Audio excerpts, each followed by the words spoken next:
cher Tristan, comment toi tu as vécu ce Grand Prix de Sakhir avec effectivement ces épisodes Mercedes assez incroyables et notamment l'arrivée tonitruante de George Russell. Comment tu l'as vécu, comment tu l'as analysé?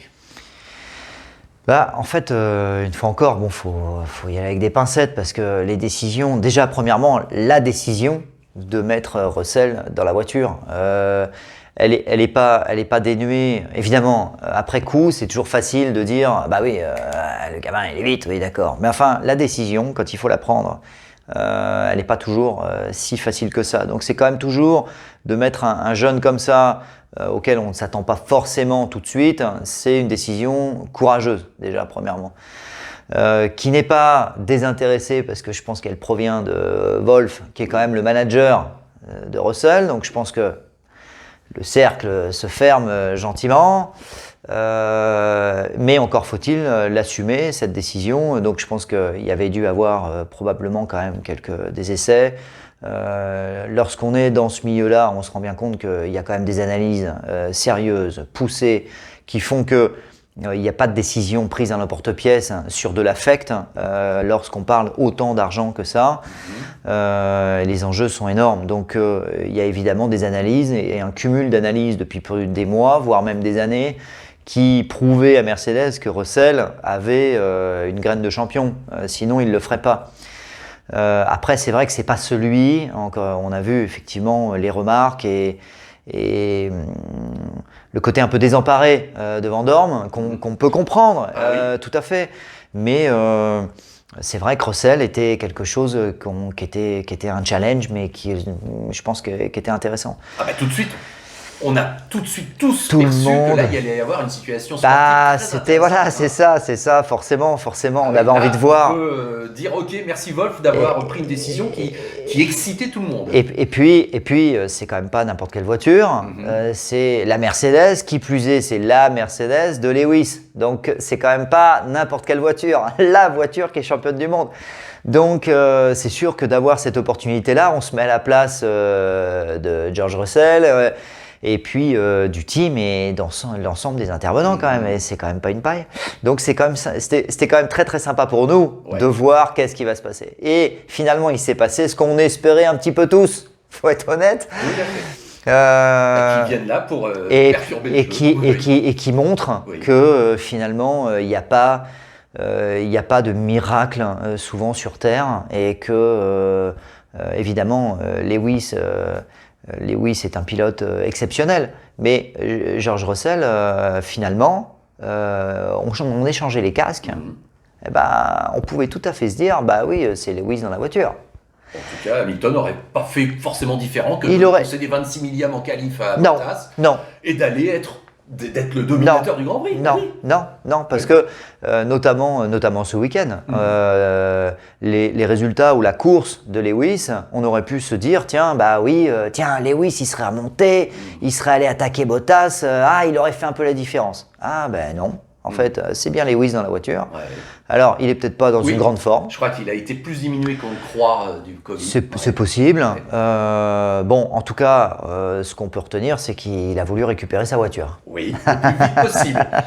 Mais tu rigoles, mais moi je pense. Je pense que c'est pas anodin. Ouais, mais ça, disons-le franchement, ça l'a fait chier, non ? Ah oui, ça c'est sûr. Excusez-moi d'être vulgaire, mais... Mais je pense même que l'erreur un peu honteuse, indigne de Mercedes en course avec Russell. Tu parles des pneus là ? Oui. Bah oui, laquelle ? Je veux dire, c'est tellement incroyable, c'est du grand n'importe quoi, que c'en est même finalement, c'est là où Russell, je pense, a tout gagné. Parce qu'à la limite, il aurait gagné le Grand Prix, machin. Mais là, en plus, quelque part, c'est pas machiavélique ce que je dis là, mais Mercedes est redevable. Ils sont redevables. Lui, qu'il le gagne ou qu'il le gagne pas, de toute façon, son Grand Prix, dans l'esprit de tout le monde, il l'a gagné. Oui. Et haut la main. Et il a crevé l'écran et il s'est révélé à la face du monde. C'est en l'espace d'un Grand Prix, c'est pas parce qu'il l'aurait gagné.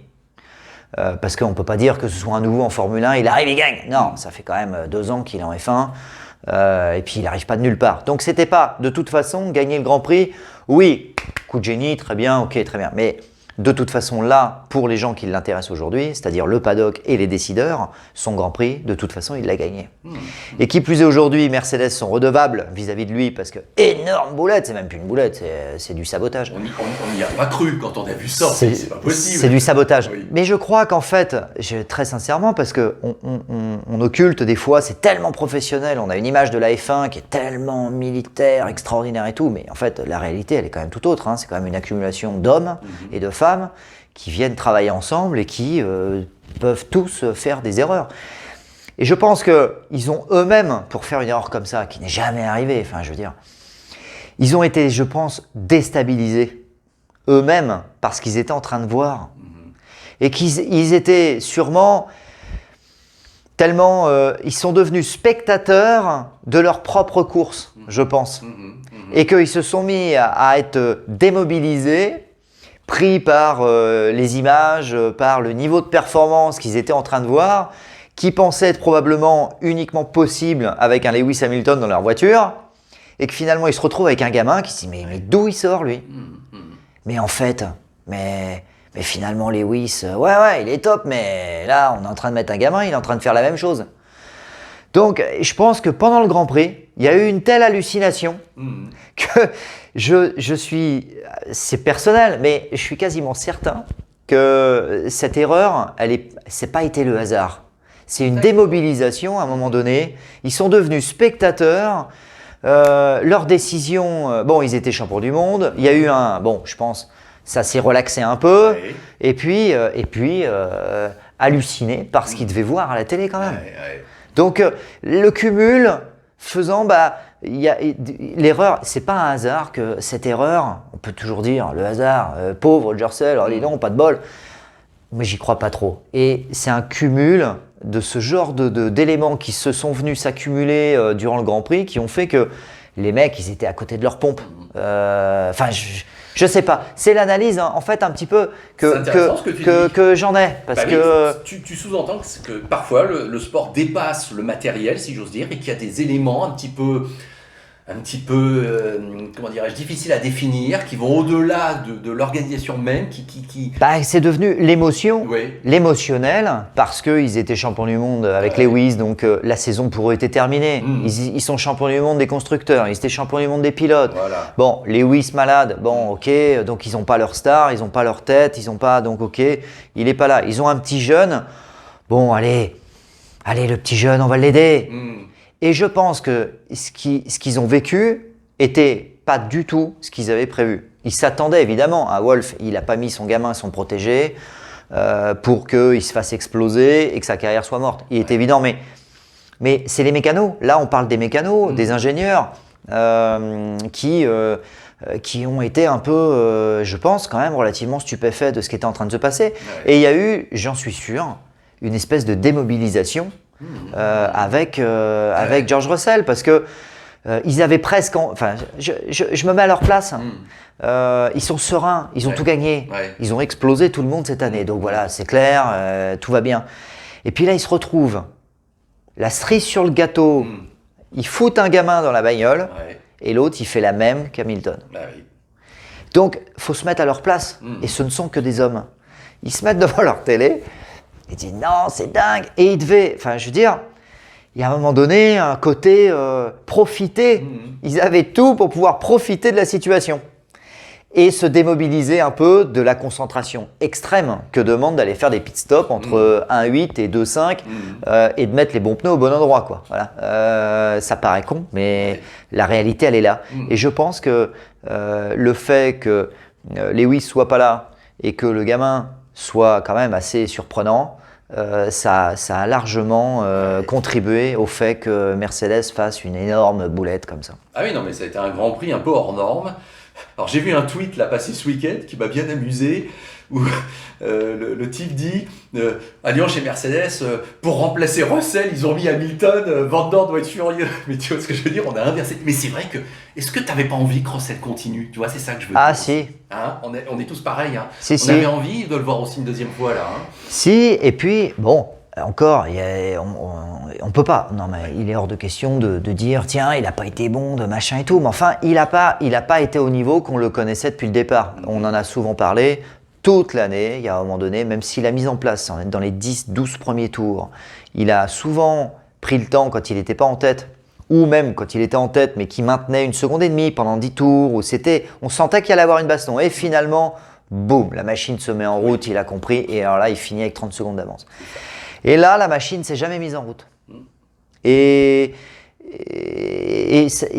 n'a pas été flamboyant comme on a pu le voir depuis toujours. Donc on se dit, bon, est-ce que effectivement il est champion du monde, c'est la dernière, tout le monde a hâte que ça se termine, la saison a été longue. Il a laissé faire les choses, peut-être, ou je ne sais quoi. Mais du coup, c'est vrai que on avait envie, finalement, on s'est dit, bon, bah Lewis n'avait rien à gagner.